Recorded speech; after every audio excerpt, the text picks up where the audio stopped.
I've been working as a professional recording engineer and mixer for 18 years. And over that time, I've gone from getting food orders as a runner at Capitol Studios to working on projects for some of the biggest artists in the world.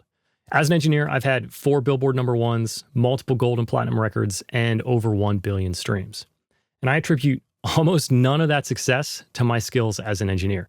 So in this episode, I'm going to share with you what I've learned over the last 18 years, and as a bonus, what I wish I knew before I started.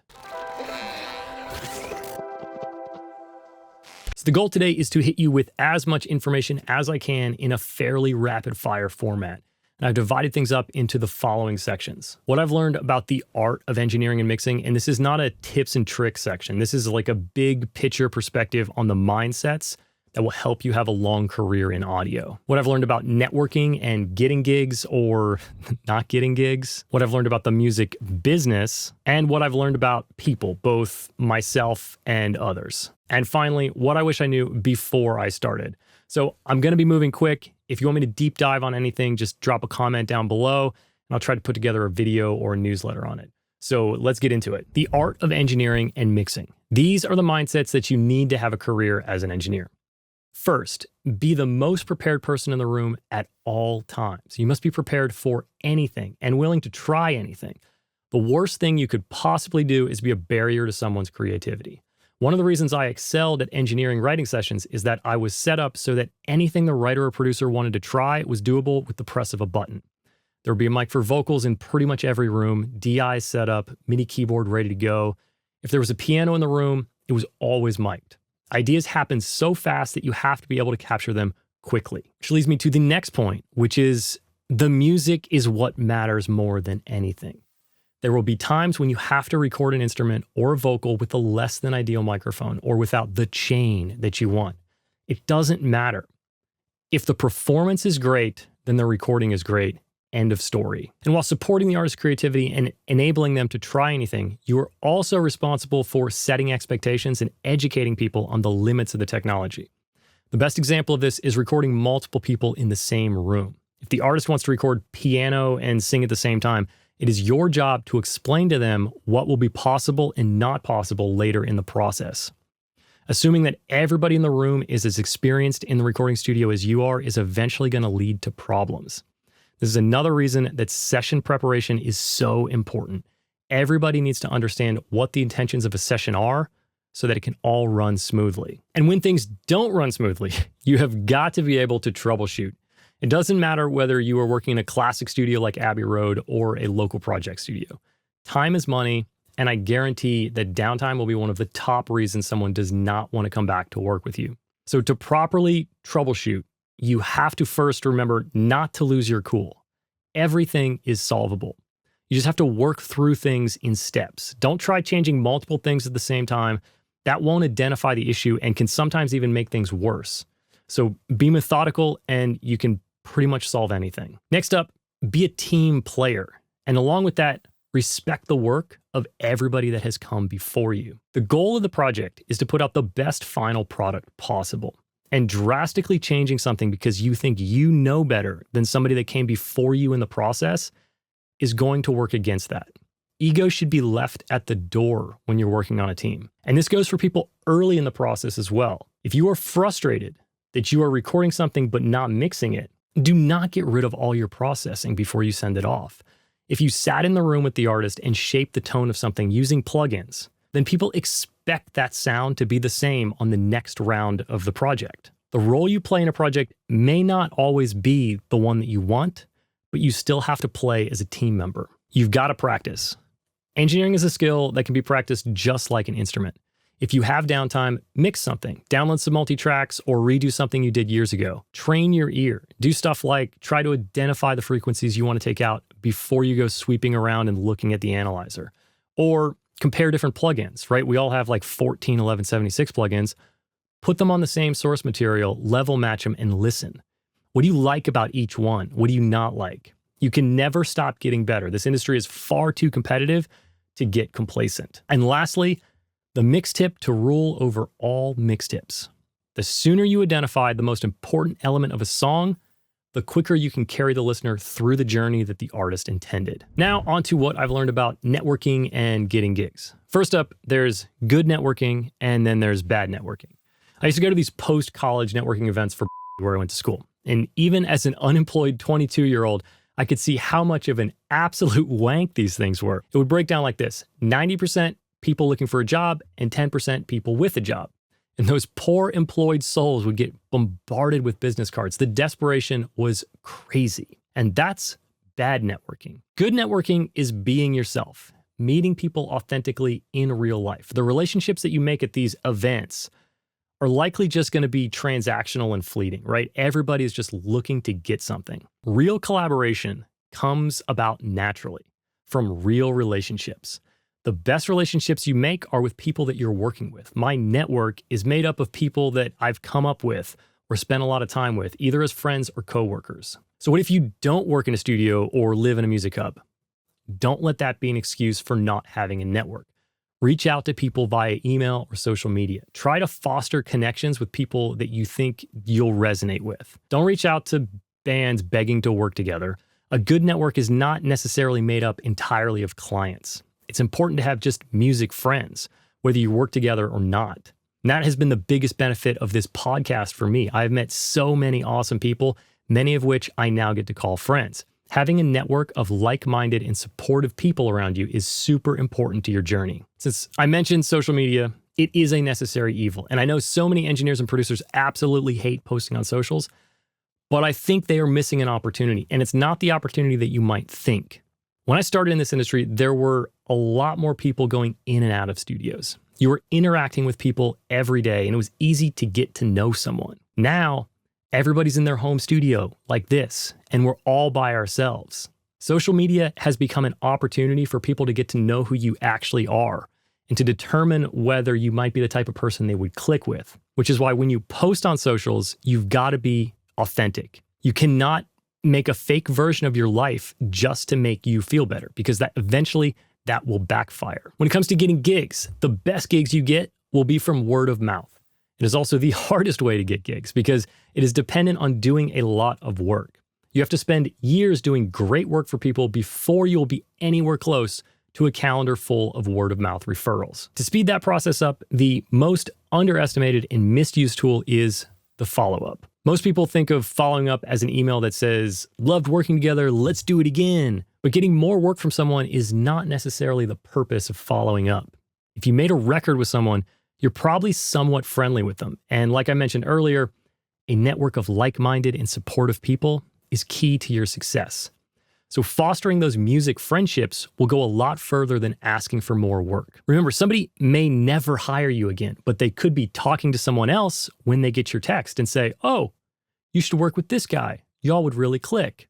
And that could be the gig that changes your life. The last thing to know about networking in this industry is that it is not a big industry. If you're outside a music hub like LA or Nashville, you might feel like the industry is huge and that your town is the only place that the community is small. But that is definitely not true. When you're in it, you realize that pretty much everybody knows everybody else or is only 1 degree of separation away. So you don't talk shit, don't be dishonest, word will get around. Next up, what I've learned about the music business and just business in general. So first off, if you're a music freelancer, you are an entrepreneur and a small business owner. If you are looking at yourself as anything else, you're never actually going to get ahead. The whole "I'm an artist and business is the devil" vibe is just not going to work. The brutal truth is that you cannot have a career in something if it doesn't pay your bills. And that's not to say there's anything wrong with having a normal day job and recording bands on the side. Lots of people do that. But if you ever want your passion side hustle to sustain your living expenses, you're going to have to learn about the business of it. Next up, since you're an entrepreneur now, you have to be confident in the value of your time. And only you can set that. I did a whole episode about how to best calculate your rate, which I'll link down in the comments. But in short, you need to understand how long an average project takes so that you understand what to charge. If you're paying your bills or would like to pay your bills engineering and mixing, then you have to be sure that you're making a living wage from your work. The only way to do that is to understand how long a project takes. That also allows you to understand how many projects you can actually do. Having any amount of accountability in this industry actually goes a long way. I've heard hit songwriters complain about hit producers taking forever to finish something. When you have the cloud of number ones, You might get a little slack, but if you're working with independent artists and consistently missing deadlines, you will be losing clients. People are probably going to hate hearing this next one, but you've got to understand contracts. Don't ever sign something unless you've read it and understand it. And should you have a lawyer read it? Yes.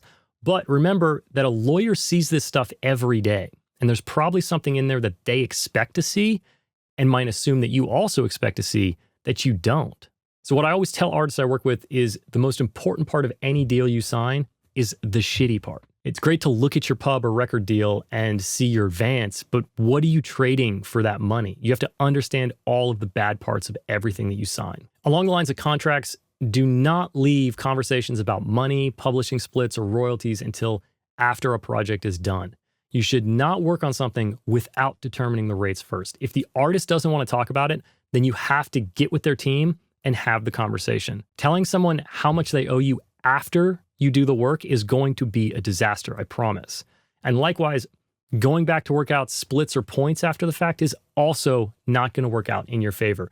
You need to become comfortable talking about business. Next, don't be afraid to outsource things. Engineers tend to micromanage and refuse to let parts of the process go, but that can definitely hold us back. If you absolutely love mixing, and tuning vocals and editing is preventing you from mixing an extra couple songs a month, why would you not outsource that to someone you trust so that you can do more of what you love? So as long as you're able to generate more money with the time you gain than it costs you to outsource the task, then you have a positive ROI and you should go for it. And speaking of return on investment, gear is fun, plugins are fun, but what's the real ROI?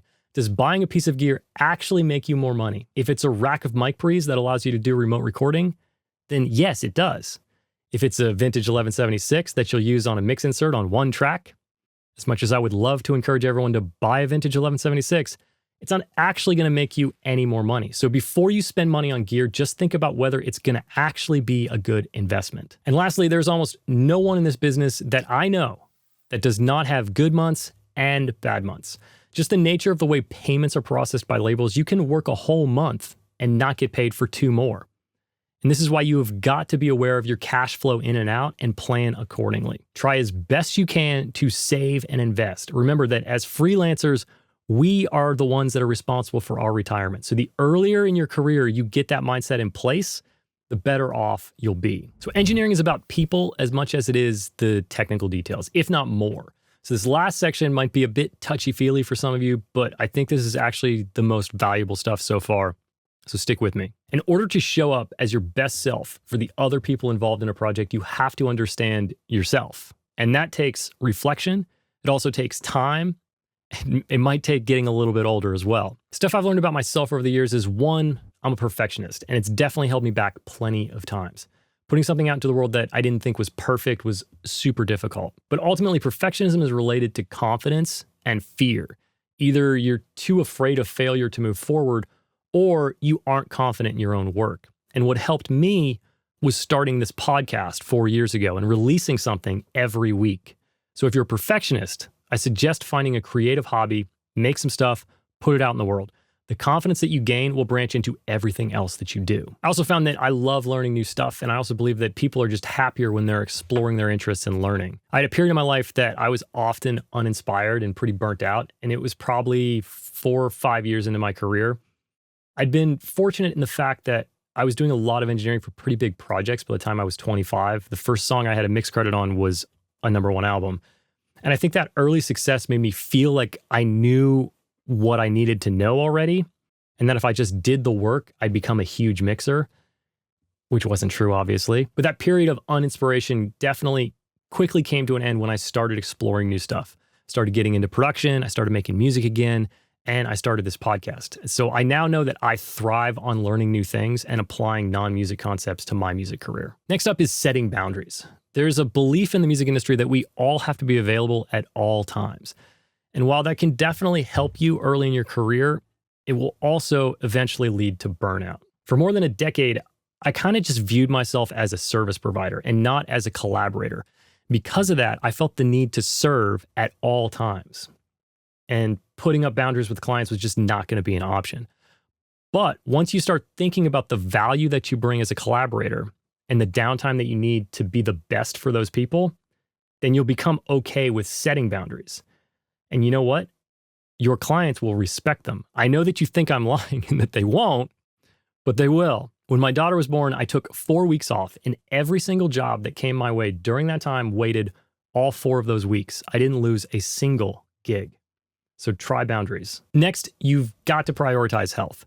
For most of my career, the number of hours I worked was like a badge of honor. I think that's the case for a lot of us. And I even got to the point of having a doctor tell me the solution to my elbow pain was a surgery to move a nerve. And I didn't do that, nor did I stop working 16 hours a day. I just put up with the pain and moved on. Now, I exercise, and guess what? All of those aches, as well as a great deal of stress, magically gone. The hectic lifestyle of the recording industry does not make it easy for us to take care of our physical and mental health.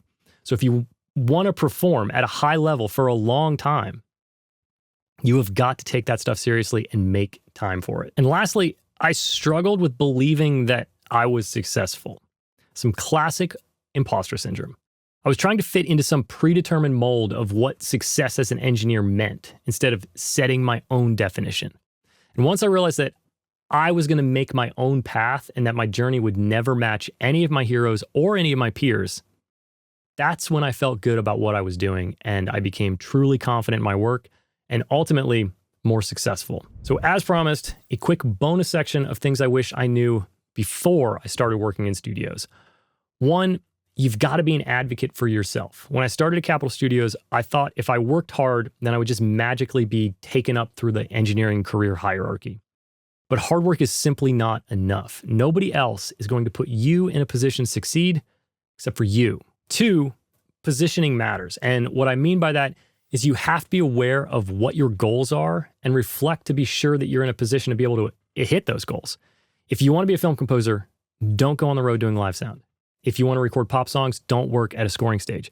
I've quit great gigs because they were not in line with where I wanted to go. And it's hard, but you will bounce back and you'll be happier for it. Number 3, have patience.